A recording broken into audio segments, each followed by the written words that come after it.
আপনি কি লক্ষ্য করছেন এখন আপনার ছেলে আপনাকে সব কথা এসে বলছে না, তার স্কুলে বা তার মাঠে খেলতে গিয়ে কি ঘটনা ঘটছে, বরঞ্চ আপনি লক্ষ্য করছেন যে সে খুব চুপচাপ হয়ে গেছে। কারণটা কি জানেন? আসলে সে যখন স্কুল থেকে এসে বা মাঠ থেকে তার কি ঘটনা ঘটেছে, তখন যখন ও এসেই আপনাকে বলতো, তখন হয়তো আপনি নিজের কাজে ব্যস্ত থাকতেন, তার দিকে কোনো খেয়াল না করেই আপনি বলতেন যে তুমি এটা ঠিক করোনি বা তুমি এটা ভুল করেছো। তার থেকে সে নিজের মধ্যে গুটিয়ে গেছে।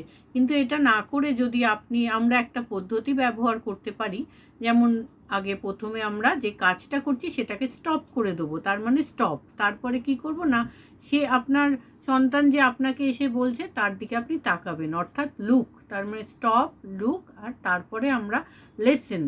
তার মানে আমরা যদি নিজের কাজটা বন্ধ করে তার দিকে তাকাই, মানে আই কন্ট্যাক্ট করা যাকে বলি, তারপরে আমরা তার সমস্যাটা শুনে তার মতো করে আমরা যদি তার সমস্যার সমাধান করতাম, তাহলে দেখতেন আপনার ছেলে হয়তো আজকে আপনার খুব কাছের হতো, বা সে ভাবতো যে মা আমার খুব কাছের বন্ধু, মায়ের সঙ্গে সব শেয়ার করা যায়।